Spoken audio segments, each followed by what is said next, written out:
Hi, and welcome to the Goldwater Institute's webinar, Proclaiming Liberty. My name is Mike Brownfield, and I'm Vice President of Communications at the Goldwater Institute. And it's my pleasure today to welcome you to our conversation with Timothy Sandefur, Goldwater's Vice President for Legal Affairs. And he's the author of this outstanding new book called Proclaiming Liberty, John Adams, Thomas Jefferson, and the Declaration of Independence, which is available on Amazon. Tim is also the author of 10 books and scores of scholarly articles on a wide range of topics, from eminent domain and economic liberty to Indian law, the history of art, slavery and the Civil War, and legal issues in Shakespeare, ancient Greek drama, and even Star Trek. And I've got to say, his new book, Proclaiming Liberty, is just a fantastic look at the history behind the Declaration of Independence, the struggles that the colonies faced, and the lives of Thomas Jefferson and John Adams, and how America took its first steps toward liberty. So, Tim, thanks so much for joining us for this conversation today. Been looking forward to it. So we're days away from celebrating the 250th anniversary of the signing of the Declaration of Independence. And there's been, countless books and articles and essays have been written analyzing the Declaration. So why did you choose to write this book? And why is this subject still so important to study and analyze today? Well, it's funny. The book actually originated, I was originally planning to write about Thomas Jefferson and the Declaration of Independence, obviously for the anniversary, but also because I've been fascinated with, it would not be too much to say obsessed with Jefferson and the Founding Fathers since I was a kid. And I started working on it, but it very quickly became clear that you can't just talk about Jefferson and the Declaration of Independence. He was so young at the time, for one thing, and he was pretty new to Philadelphia when they wrote the Declaration. So you have to kind of step back and talk about John Adams. And as soon as you do that, then you need to tell about their relationship and their intellectual background. And I also wanted to talk about, the intellectual background for America generally, the things that had happened in the previous century that people don't know about very much in the United States today. They don't know that the American Revolution came about after 150 years of struggles with the mother country over who should really govern, where should the power really rest. So I wanted to tell all of that in order to talk about the legal and constitutional and philosophical parts of the American Revolution, but put it into a story about Jefferson and Adams and their relationship together. Well, that's one of the first things that really struck me in the book. And we'll get into, I'd love to talk to you about Adams and Jefferson in a bit, but that run up to the Declaration, the history and the story of what the colonists suffered at the hands of Great Britain was just fascinating, because I think most people think of the American Revolution and they think about the Boston Tea Party and taxes, but it was about so much more than that. So if you place people in the spot of the colonists before the Declaration, like, what were some of the things that they were suffering? Well, the Stuart monarchy that ruled in England beginning in the early 17th century, and that's four kings, really: King James, King Charles II, and King James II. The Stuart monarchy went above and beyond what English law at the time permitted, and that led to a couple civil wars in England itself. But it also led to a lot of tensions in America over the king's power and Parliament's power in America. And the big climax of this tension came when the British Crown essentially erased the New England colonies and absorbed them into one giant colony that was supposed to be called the Dominion of New England. And we're talking about Connecticut, New Hampshire, New York, New Jersey, and a bunch of other colonies had their charters, official charters, revoked by the king, and they were said, well, now you're going to be a single giant colony to be ruled over by a hand-picked dictator named Edmund Andros, who was given the power to lay and collect taxes at will, to control people's property in the colony, and really quite extreme by the standards even of those days. And finally, at last, the people couldn't take it anymore. And in Massachusetts, they rose up and overthrew Andros. They even threw him in jail. Fortunately for them, this came about at just the same time that the king was overthrown in England. And so they said, well, we have this shared cause with limiting monarchical power as well as Parliament's power in the United Kingdom. Unfortunately, it turned out that the reforms that the American colonists had hoped for did not materialize. And in the following generations, Parliament became more and more abusive of its authority over America. So the power of Parliament is interesting to me, and you get into this with the notion of parliamentary supremacy, and I'd love for you to explain that. But along with that, the colonists felt this special relationship with the King of England. Right. And when we think about the Revolution, we think of, well, George III is the villain of the story. And ultimately, well, he is, and for good reason. But at first, the colonists didn't, they saw the king as their ally and to protect them from the parliament. So you talk about what was that parliamentary supremacy and what were the colonists facing? That's right. And this is something that I think Americans today often don't get from their history classes, which is that the fight really began as a fight between the colonies and Parliament and not the king. And the reason why was because for 150 years or so, the Americans had been of the view that they were governed by the king as their executive branch, but their local legislatures, the colonial legislatures, as their lawmaking branch, and that there was good reason for that. The American colonies had been founded by royal permission, not by Parliament's permission. And so the Americans said, well, our laws are made by our local legislatures, but we all look up to the king as sort of the link that holds the entire empire together. And that worked for a while, but the problem was that I mentioned those civil wars in England.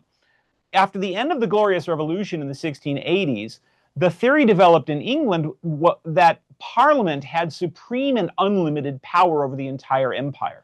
And the reason why was because Parliament had overthrown the King of England and replaced him with a new king. And that must mean that Parliament could change even the Constitution, the unwritten Constitution of Britain. So in theory, Parliament could revoke Magna Carta itself if it chose to do so. The Americans did not like this idea because the implication was Parliament also can control the American colonies. And the Americans said, no, our laws are made by our little parliaments, our miniature parliaments, our local legislatures.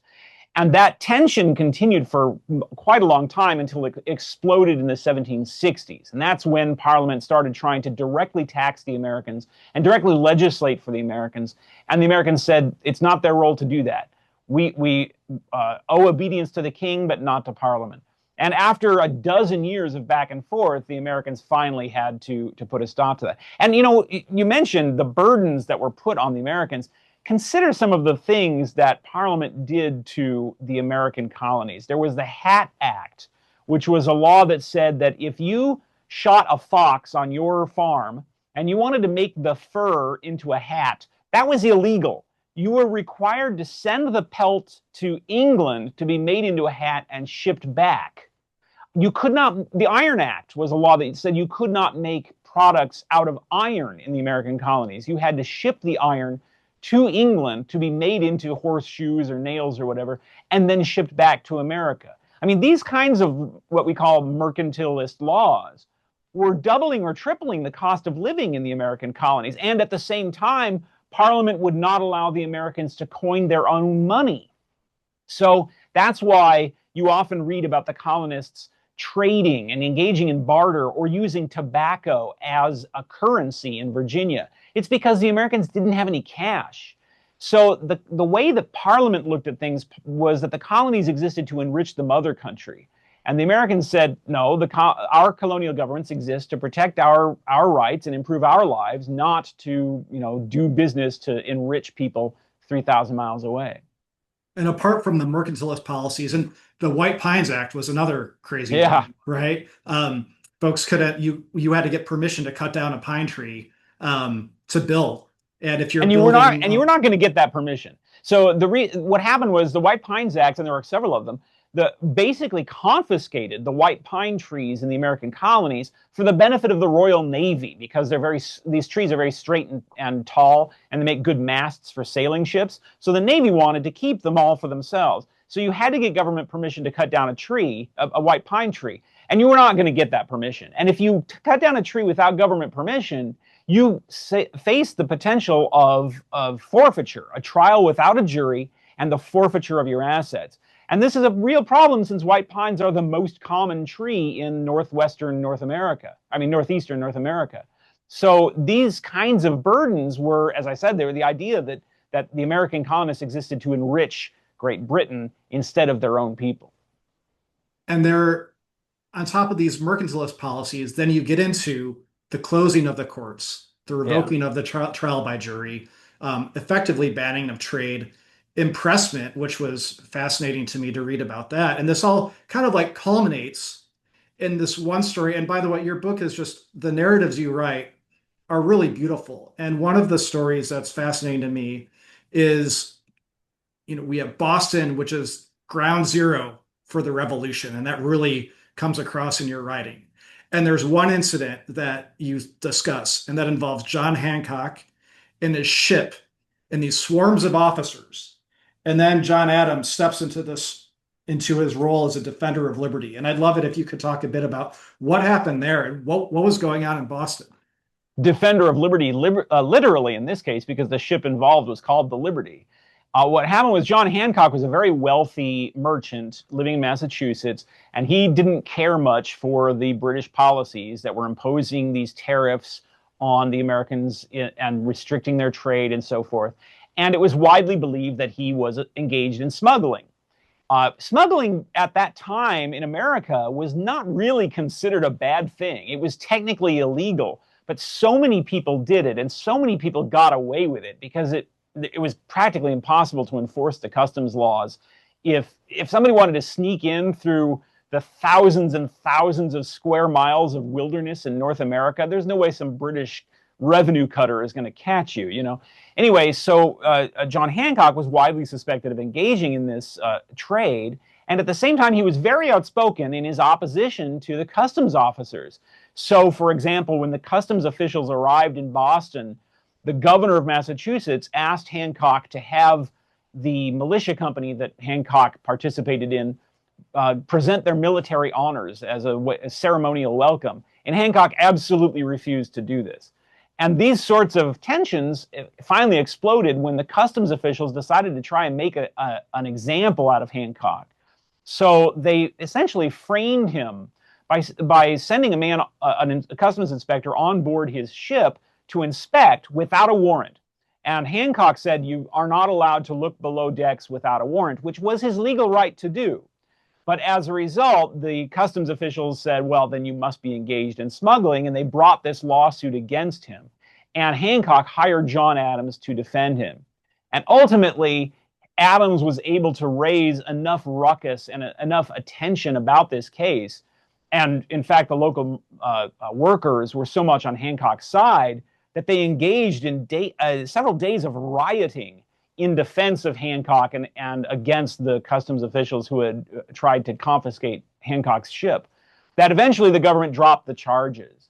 But that was quickly followed by yet another lawsuit and another lawsuit in which Adams was confronting the British government over its customs policies and, as you say, impressment, which was the practice of forcing sailors into serving in the Royal Navy against their will. Well, so Adams, that wasn't, Adams' only case. I'm reading from your book here, and you write, when during the Stamp Act riots, a mob burst into the home of a wealthy farmer named Richard King, who supported the Stamp Act, terrorizing his wife and 5 children with axes, destroying the furniture, and burning the family's paper. Adams represented King in a lawsuit against the perpetrators, and Adams said, the distress, the distraction, and horror of this family, he told Abigail, his wife, was enough to move a statue. These tarrings and featherings, these breaking open houses by rude and insolent rabbles, could not be rationalized upon any principle which can be entertained by a good citizen. And that, to me, you have a story of, and it goes on discussing happening in Boston. There's the rioting and the raping and the pillaging, and you have Adams who sees both sides, where he's defending both. Right. And I'd love to hear your perspective on that. What does that say about who Adams was and what he stood for? Yeah, absolutely. In fact, it's funny that Adams is very celebrated for his role in the Boston Massacre trial. But to my mind, it's things like the King case that are more revealing about his character. Adams was very afraid of mob violence. At the same time, he understood why the Boston mob would rebel against the British government. And the Patriots in general were this way. Jefferson also, he has this very revealing letter that he wrote where he says, the American elite, the plantation class or the political leaders in the northern colonies have been trying to control the common people and not leading them on. And I think that's interesting because in Britain, the attitude was, well, it's these people like Hancock and John Adams and Samuel Adams, and they're leading the rabble into rebelling against the government. And Jefferson and Adams both were of the view that it was exactly the opposite way around, that in fact, the common people were more hostile to British government than the leadership were. And it was the leadership was trying to rein in the excesses of the mob. And this is a good example of it. During the Stamp Act crisis in the 1760s, there were several riots, and the governor of Massachusetts had his house basically destroyed by a riot. And in the King case, John Adams defended the King family in a lawsuit against those who had led the riot. And Adams is of the view you cannot have this lawlessness and disorder. If you're going to have a self-governing society, the people have to be willing to obey the law. And of course, in the Boston Massacre trial, that is celebrated because John Adams, was representing the British soldiers who were accused of murder for killing members of the British mob. Now, if you've watched the HBO miniseries John Adams, this is portrayed as John Adams standing up against his patriot friends because he stands for the law. Actually, it was probably more complicated than that.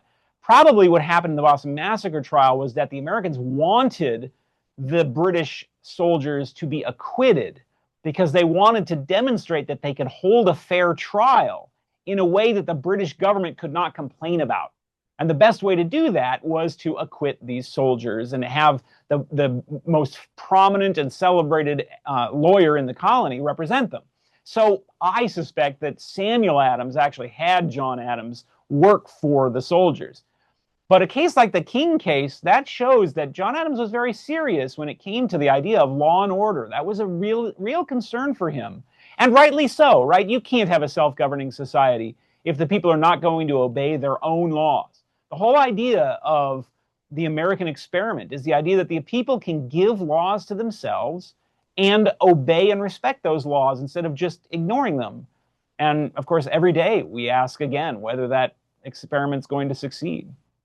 Well, let's turn to the other attorney in this story, and that's Thomas Jefferson. And he took up a case of Howell versus Netherland.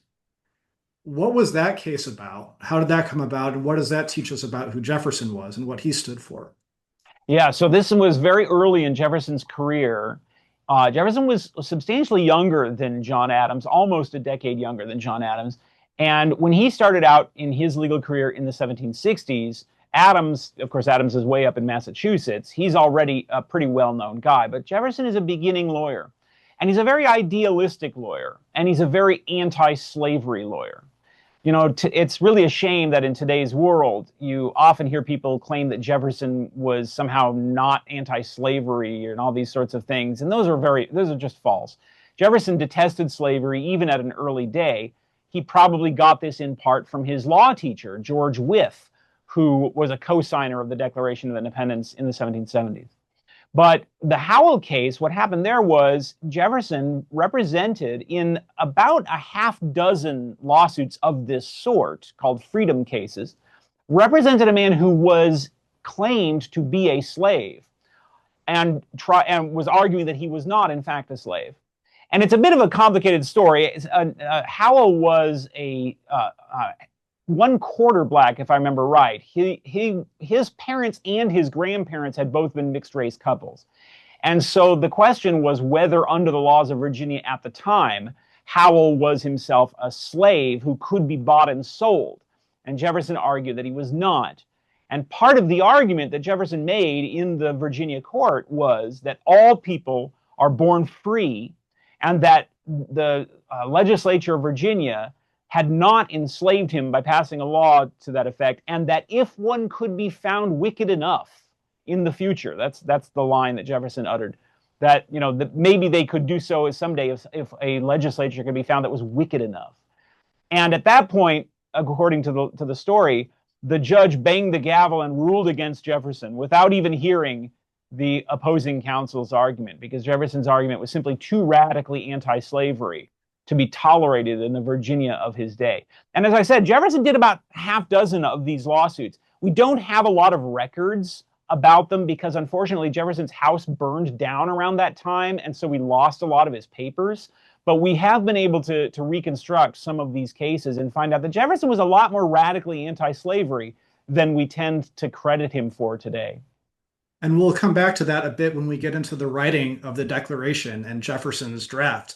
But before we get there, there comes to a point in the colonies where they reach this turning point. And you write that separation from Britain was a worse fate than any of Parliament's abuses, because it would strip the colonies of their identity and their political institutions that safeguarded their national liberty. But it was happening anyway. It was sort of like, right, it was a breakup that was happening, and that it had already happened, and nobody really wanted to acknowledge it.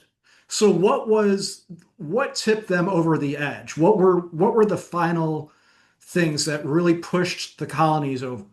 Yeah, you said that well. It really wasn't that the Americans were trying to break up with Great Britain. It was, they use in the Declaration, they use the line, acquiesce in the necessity. The Americans are acquiescing in independence. They aren't seeking it, even in 1776. And of course, people were really terrified of this idea of separating from Great Britain, because they thought that Britain in both its laws and in its capacity to defend itself, because of course it had a huge army, a huge military, was the safest place to be, especially if you are, surrounded on one hand by the Indians, on the other hand by the Spaniards, and on the other hand by the French. I mean, that's a dangerous place for a Protestant Englishman to find himself in the 1770s. So it is a terrifying prospect. And then the British law was viewed as the, very flawed, but nevertheless the best that humanity had come up with up to that point. So to abandon British law was a frightening prospect. And yet, the way John Adams put it was, we have been thrown out of the royal protection.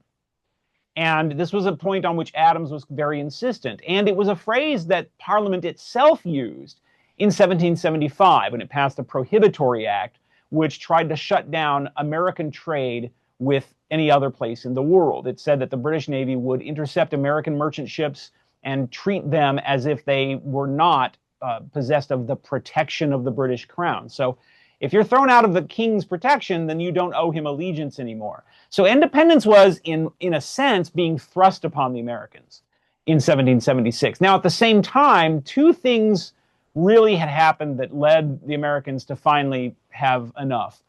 One was the rejection of the so-called Olive Branch Petition, which was sort of this last-ditch effort led by the Pennsylvania legislator named John Dickinson to try and beg the king to protect the Americans against Parliament. We were talking earlier about this parliamentary supremacy and how the Americans owed their allegiance to the king. The Americans thought that the king's job was to protect them against Parliament. They didn't owe any allegiance to Parliament, and the king should step in to protect them.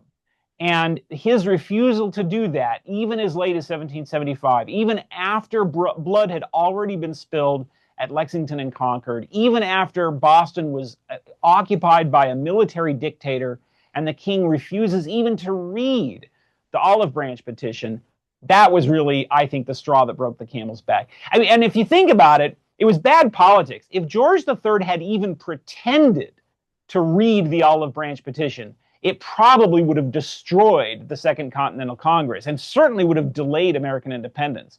But he was too pig-headed even to pretend to read the petition. And so independence followed. The second big thing, of course, was the publication of Common Sense by Thomas Paine. Now, I write in the book, I think the importance of common sense is a little bit exaggerated, but there's no question that Common Sense was a very popular pamphlet when it was published, And it did change a lot of people's minds to supporting American independence. So, and all of that happened in early 1776. That was really, those 6 months, January of 76 through the summer of 76, was really the time when Americans across the Atlantic seaboard had finally had it with the British king. The story that you write in your book about when you describe the king rejecting the olive branch petition, and this is why your writing in this is really so good. You can see the king takes the petition, he throws it on a stack of 148 other documents. And that's something that I could imagine a leader doing that today, being obstinate enough to say, I don't, forget them. We're moving forward. Yeah. And then on the point about pain and common sense, you write about how this was in modern terms, this realignment that was happening among the American populace. And that's something like you would guess that 40 or 45% of the colonists, writ large, supported, moving towards independence, and that only maybe like 10 or 15% opposed. And that's just to imagine that today. I mean, we think about everything as pulled today, like everything from data centers to taxes, right? And this is just something that was so fundamental, but there really was a sea change in the public sentiment, even beyond what some of the leaders in the colonies saw. Isn't that right? Oh, yeah, definitely. And of course, there was no polling back then. So you had to kind of depend on what you heard from your neighbors and what the letters that you got from the other colonies and things like that. By the way, I should say a couple words about George III, because it wasn't just that George III was obstinate.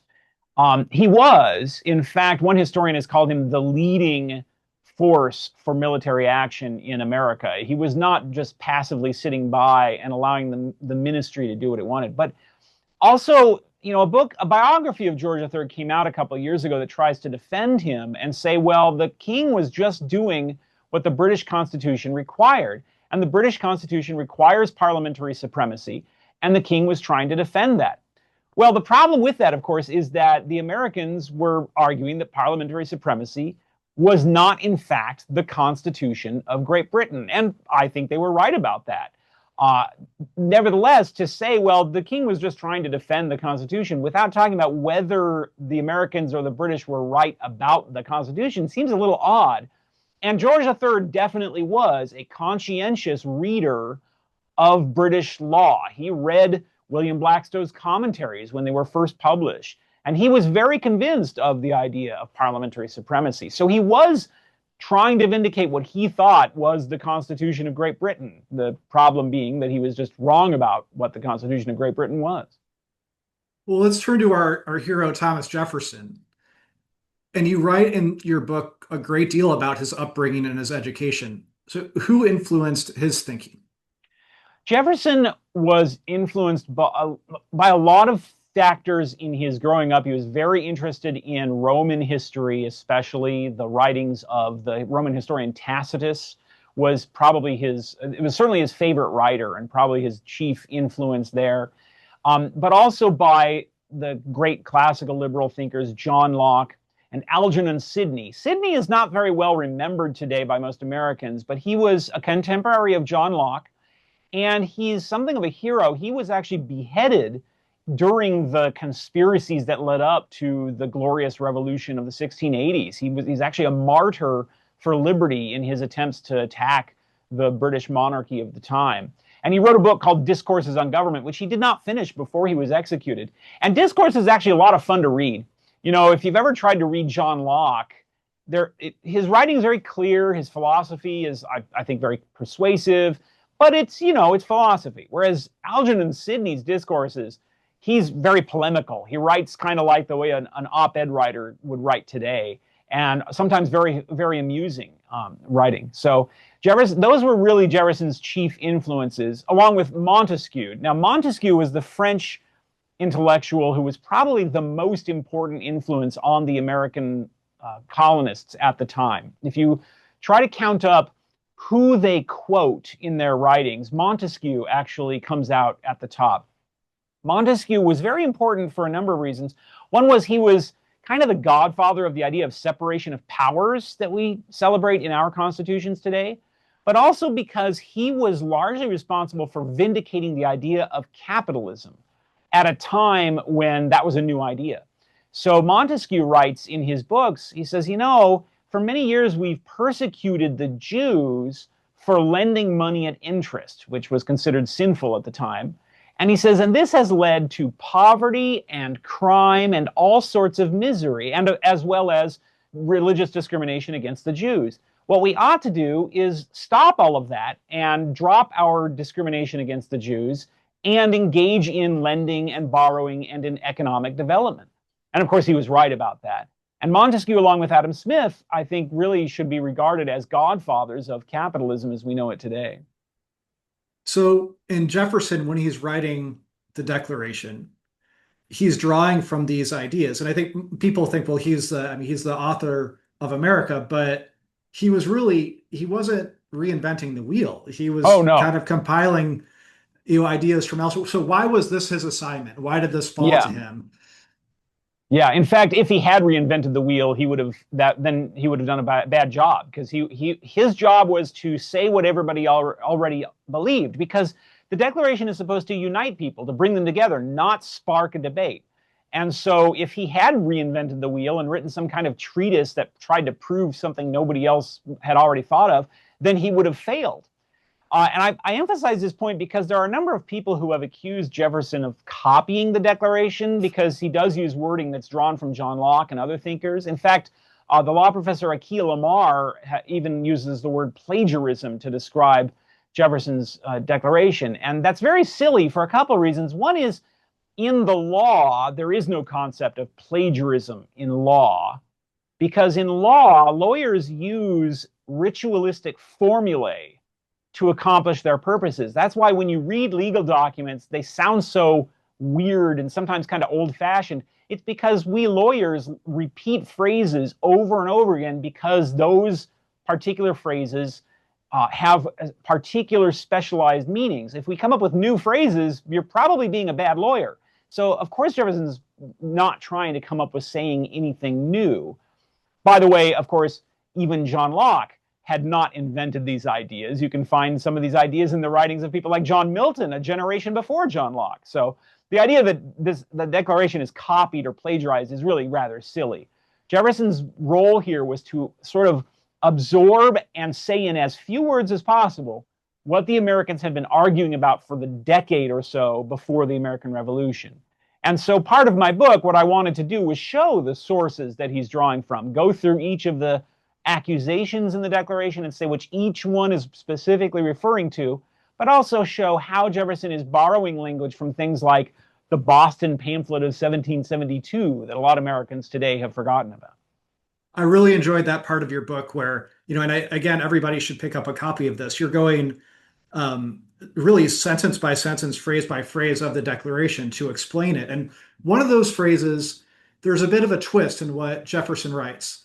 And Locke wrote of life, liberty, and property. Jefferson wrote of life, liberty, and the pursuit of happiness. What is that distinction, and why did he make that choice? Yeah. Well, Jefferson, I mentioned that Jefferson was influenced by Montesquieu and other creators of capitalism. Jefferson does not get enough credit for being a defender of laissez-faire.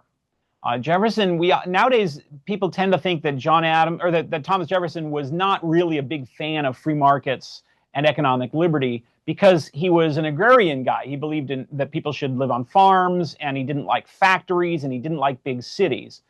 But although that is true that he was skeptical about factories and cities, Jefferson was much more of a defender of economic liberty, free trade, and the elimination of mercantilist trade restrictions than many of his contemporaries, much more than many of his contemporaries. He liked the phrase, a free trade with all the world, and he uses it in a lot of his writings at this time. When Jefferson talks about the pursuit of happiness, he's talking about economic liberty. He's talking about the right of every person to use your knowledge and skills to provide for yourself and your family without anybody else or the government interfering in that. Jefferson was very much a believer in freedom of opportunity and the idea that people could emigrate to America and find and build a living for themselves and provide for a future. He was really, that's why it's very fitting that he was the president during the Louisiana Purchase, because he was very much a fan of the idea of Americans spreading west and expanding and finding a place for themselves free from interference from others.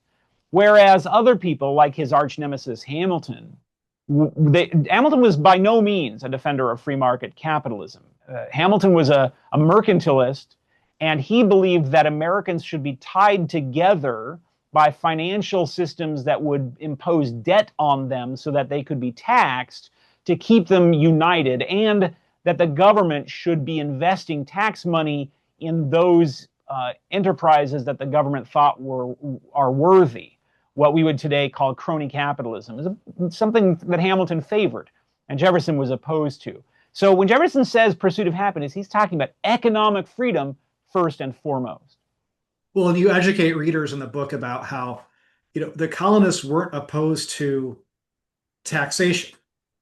Right. It was that, and Jefferson makes the point, you're not only you're taxing us by way of parliament, but you're also restricting our trade.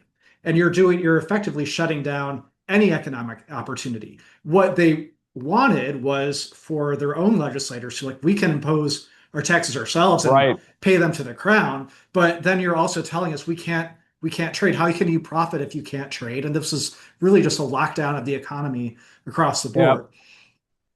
Yeah, and it's double taxation, as you said, because by restricting, for example, I mentioned the Iron Act. So Americans can't make things out of iron in America. They have to ship it to Britain to be made into products.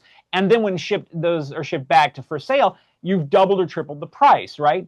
Where does that money go? It's going into the pockets of iron manufacturers in Britain, because the Americans could have made the horseshoes themselves, but instead they have to pay twice as much to have those horseshoes made in Britain. So what you're really doing as an economic matter is taking money out of the pockets of Americans and putting it into the pockets of the ironmongers in Great Britain. So that is a tax already. Another thing, by the way, is that Americans were prohibited from shipping their products directly to the markets where they could be sold at the best price. Instead, they had to be transshipped, which means they had to be sent to Britain first and then sent on to their final destination. So, for example, if you want to sell Virginia tobacco to Germans, because they're paying the best price for tobacco, you're not allowed to ship directly to Germany. You have to ship to London, have your tobacco taken off of the ship, and then put back on the ship, and then sent on to Germany. And all this doubles or triples the price. And so that money is coming out of the farmer's pocket and going into the pockets of the wharf ringers in London. So Jefferson says that is a tax. So for you to come and put a tax on top of that is double taxation. So he writes, either what they ought to do is impose those rules and eliminate the taxes, or impose the taxes and give us a free trade with all the world like everybody else has. Now, we can't talk about the Declaration without talking about the most famous phrase in American history, and that's all men are created equal. And what did that mean then? And what did Jefferson mean? What it meant was that all people are equally free. The idea that you are endowed with rights and the idea that you are created equal are really two sides of the same coin. They're the same idea, which is you are born into the world in charge of yourself. Now, when you're a child, of course, you are incapable of being responsible for yourself, and so your parents are responsible for you during that period. But when you become a mature adult, you are responsible for yourself. That means that if you do something wrong, you will be held responsible by others. And that means if you do something right, you get to enjoy the fruits of your success because you have been responsible, right? So when, a lot of the time you hear people use the phrase, well, with freedom comes responsibility. And a lot of the time when they say that, what they really mean is, well, you're free, but you have to do what I tell you to do. That's not what I mean. What I mean is, because you are a responsible person, you are responsible to yourself for yourself, therefore you must be free. And it's easy to understand why that is. We don't hold people responsible for things that they aren't free to decide, right? If a person can't help it, then you don't hold them responsible for that thing. Whereas we do hold people responsible, and therefore they must be free for the actions in their ordinary lives. And that's what all men are created equal means, is that we are all that way. All of us have this basic ineradicable freedom. We have the freedom and we can't get rid of it. Just like I cannot give away to somebody else my taste in movies, or my fear of spiders, or my taste for a particular flavor of soup. In exactly the same way, I cannot give away my freedom because I can't give away my ultimate responsibility. Nobody can breathe for me, nobody can eat for me, and nobody can think for me. So I am responsible and therefore must be free. That's what all men are created equal means.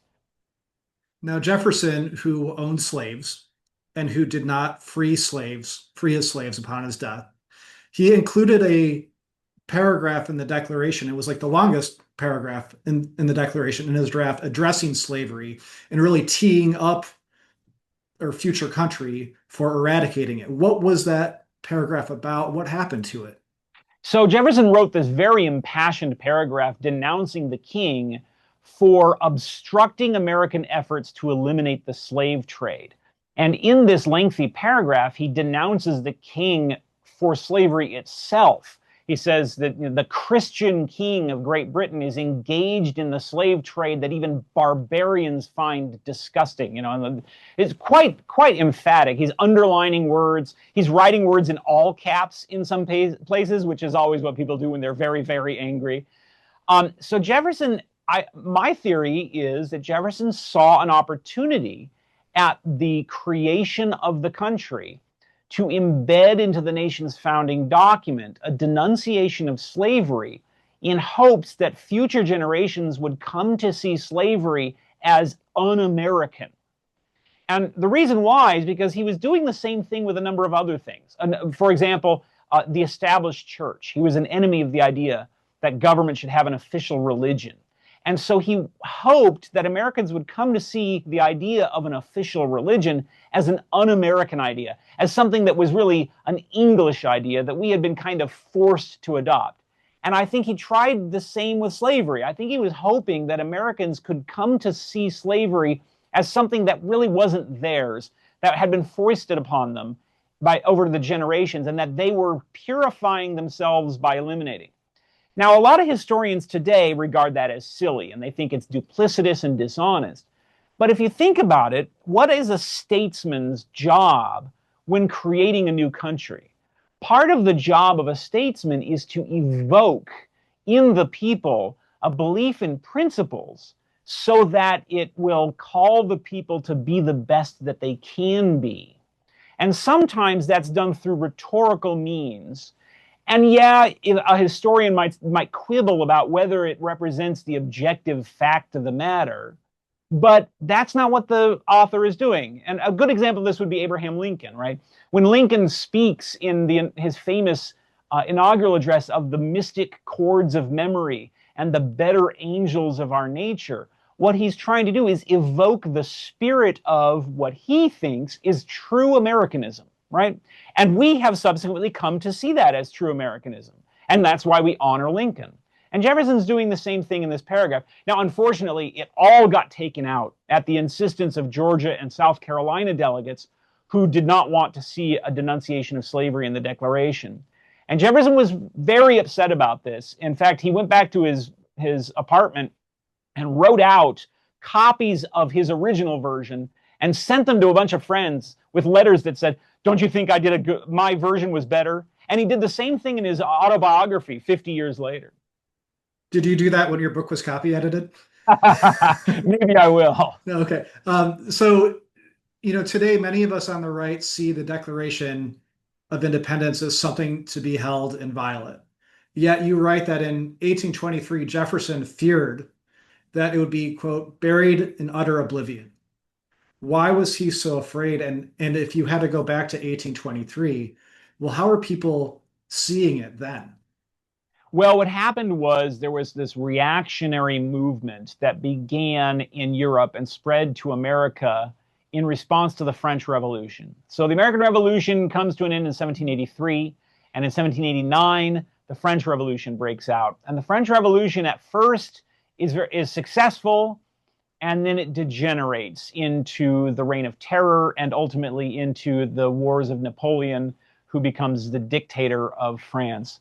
And a lot of the civilized European world saw this as a threat to civilization. They said, well, gosh, if this is what classical liberalism, John Locke, and all that stuff, if this is what that leads to, well, then we don't want that. What we want is the old monarchical system, the old feudalism that preceded the revolution. That's what we want. And that is in reaction to the French Revolution. That's actually where we get the word reactionary. The reactionary movement was this opposition to the idea of natural rights, or the idea that government should be based on reason instead of habit. And this is manifested in the writings of people like Edmund Burke and so forth. And these arguments are still being held today. And so by the time Jefferson was an old man in the 1820s, he was very worried about the fact that even Americans had started to espouse this reactionary ideology, and especially the defenders of slavery.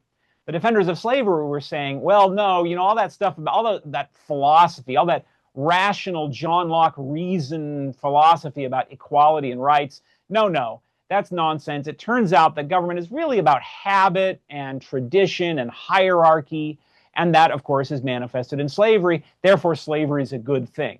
And in the 1830s, you saw the growth of literally the positive good school of slavery, which claimed that slavery was a good thing. So Jefferson was very afraid about that, and that's why he said that to Madison, that he feared that the Declaration would be lost under this reactionary ideology. So fast forward to Lincoln, and you see, you have Stephen Douglas arguing that the Declaration only applies to white men. How did Lincoln view the Declaration, and how did he use it as, part of his argument running for president, but then also in conducting the Civil War? Yeah, Lincoln said that he never had a political idea that was not rooted in the Declaration of Independence. He insisted that it was the charter of Americanism, that the Constitution existed to accomplish the purposes that are referenced in the Declaration about all men are created equal with liberty and so forth. And he was insistent that all men means all men. And Douglas, his opposition, claimed, oh no, the founders could not possibly have meant that. They really must have meant European white males and so forth. Now, if that sounds familiar to you today, that's because Douglas's view and the view of the Dred Scott case have become embraced by many, if not most, of the history professors in the country today. They agree with the pro-slavery theory that the Constitution actually protected slavery. Personally, I find it shocking that intellectuals today think that Dred Scott was correctly decided. Me, I think that Dred Scott was wrongly decided, and that the Constitution was not a pro-slavery document, and Lincoln agrees with my view. For example, he points out that the Dred Scott decision really only has one piece of evidence to, allegedly, prove that the American founding fathers were okay with slavery or did not think that all men included black men also. That one piece of evidence is the fact that the founders did not immediately free the slaves in July of 1776. And that, in fact, is the only piece of evidence that Justice Taney points to in the Dred Scott opinion. And yet there's all sorts of reasons why the founding fathers did not free the slaves immediately in July of 1776. For one thing, they didn't have the authority to do that. If they had tried to do that, nobody would have listened to them. It would not have worked. And that wasn't what they were there to do. They were there to liberate the country from British rule and decide on what to do about slavery afterwards. So the myth that all men did not include black men persists to this day, and if you think about it for even a minute, it's really mystifying. It's quite obvious that the American founding fathers understood all men are created equal to include black men. The reason we know that is because they were quite open about that fact. They were quite frank at the time, in the 1770s, that slavery was irreconcilable with their principles. Jefferson said so, Patrick Henry said so, George Mason said so, James Madison. The list is quite long. And in 1775, the very first anti-slavery organization in the world was founded in Philadelphia. So the idea that the American Revolution was in some sense fought to protect slavery is frankly absurd and is not really motivated by history, by historical scholarship. It's motivated by today's political efforts, especially on the political left. Well, you've written a book about Frederick Douglass too. Well, how did he see the Declaration, and where would he come down on that Yes. So, question? and on this issue, Douglass is a fascinating figure on the role of slavery in the Constitution, because he starts out as one of these who say, well, the Constitution is evil because it protects slavery. And he changes his mind about that after a trip to Europe, when he gets involved in a lot of political discussions with people in Europe. And he changes his mind and comes back to America and says, you know what? The Constitution is actually, if you understand it correctly, fundamentally opposed to slavery. And the American founding fathers hated slavery. And he quotes them at length to this effect. And he honors people like Jefferson and Adams for their opposition to slavery, and you can say, holds Americans' feet to the fire that had been lit in 1776. So I think people might not realize that there was opposition to the Declaration in the Progressive era, and that's probably stretching forward to today. Why did progressives see the Declaration's, commitment to natural rights as standing in the way of modern government and how they wanted to reshape the country? Well, the quick answer is that the progressive era, which, we're talking about like 1880 to 1920 or so, the progressive era saw the rise of a political philosophy that was very opposed to the Lockean natural rights philosophy of the Declaration of Independence. It said all these ideas of natural rights is nonsense. In fact, we are simply the figures of history. It's history and society and our social context that really controls our destinies. And therefore, we ought to concern ourselves with shaping the individual by using society as a force to make people better people. And that's why the progressives do everything from prohibition of alcohol to zoning laws to laws to prohibit divorce, and all sorts of social sculpturing. That's sculpting, you'd say. It's using the government to shape how people live their lives, which is very much the opposite of the way the founding fathers thought. And so you find the progressives sometimes quite openly denouncing the Declaration and saying that it's a falsehood. And it's the so-called conservatives, people like Calvin Coolidge, who are defending the Declaration and saying, and Coolidge was right about this, by the way. He says, those who denounce the Declaration think that they're really progressive and modern, but actually they're throwbacks to a feudal ancient past. What they're trying to do is go back to the idea that our rights are really just permissions that are given to us by the king, except that instead of king, they say the people or the state or something like that. Well, that would be true today of politicians who Yep.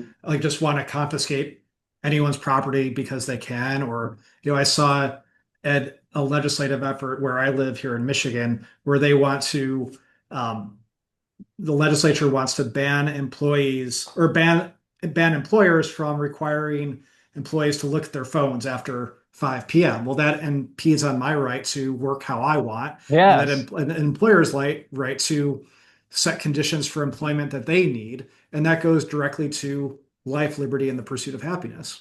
Oh, Mike, I just got back from a trip to California this weekend. And you talk about a state that has embraced the progressive notion that government exists to make us into good people. Holy cow. I mean, you can't even get a plastic shopping bag, right, without paying a tax for it and everything, because the government's going to make us good. And my father was actually explaining to me this weekend about all the different trash cans you have to use in Southern California to sort out. I think they have to use 5 separate cans now or something like this. It's crazy.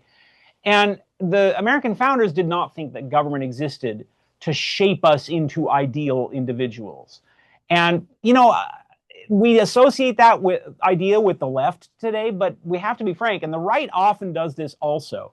Thinks that government exists to make us into good people. That's not an idea the founding fathers thought. Jefferson says in his first inaugural address, he says that the purpose of government is to protect people, to ensure that we do not injure one another, and to leave us free to pursue our own pursuits of industry and improvement, and not take from the mouth of labor the bread it has earned. And I can't say it better myself. I saw in your book there's a photo of a statue of Thomas Jefferson knocked over during like it's around 2020. If Americans, are tearing down Jefferson's legacy, if they stop believing in the central claims of the Declaration, about equality and natural rights, what replaces that? What are we left with? Then what we are left with is a system in which your freedom only exists if you have the political influence to protect yourself. And that means that the rich and powerful will be able to have their freedom, but you and I will not.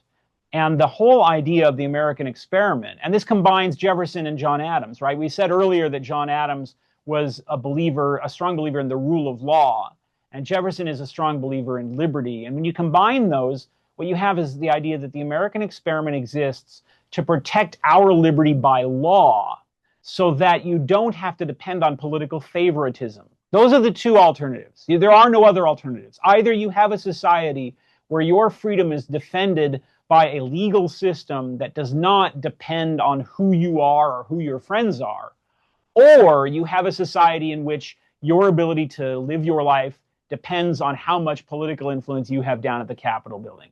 And whether you're Republican or Democrat, whether you're right or you're left, that should terrify you, because I don't think any of us has enough political influence to be sure that we will be safe forever based purely on political influence. What we need is what the Declaration and the Constitution promise us, which is a framework for government in which our rights are protected against politics.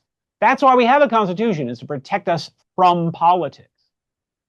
If Jefferson and Adams were to look at America today at our 250th birthday, what part of the Declaration would they want us, to most remember? Or what do you think might impress them about or horrify them? That's a good question. They're very different men. John Adams was, a bit more cantankerous, a bit more pessimistic. Jefferson was very idealistic, sometimes in spite of himself. He would see horrible things and he would just say, we can do better, even if it was hard to believe that. So I think in some ways, of course, they would be awed by our technological and economic and social progress in many ways. But I think Jefferson would be horrified especially by how deeply in debt the country is, how much we take taxation for granted and just assume that our role is to work hard and pay taxes. Jefferson's goal was the work hard part he was fine with, but not the regular taxation thing. He would say that we are all part of the machine, the Hamiltonian machine that he fought against, that what we ought to strive for is a society where you can do your own thing and be free from interference and not have the government come knocking every April 15th. And John Adams, I think he would be shocked by the degree to which our society has degenerated in a social sense and tolerates the grotesque immorality that we have come to just expect from our politicians and our social and political leaders today. He would say you cannot have a free society in which you have people in office who are dishonest, corrupt, and contemptible both in their personal and public habits. And they would both say to pick up a copy of Proclaiming Liberty by Timothy Sandefur, available on Amazon. Thank you, Tim, for this conversation today. I really enjoyed it. And thanks to everybody for joining us. If you're interested in learning more about the Goldwater Institute, we have these webinars on a fairly regular basis. Visit us at goldwaterinstitute.org. You could also support us there. We depend on your support to keep doing the great work that we do. But thank you for joining us. Thanks for this conversation, Tim. And happy Independence Day. Thanks, Mike. You too.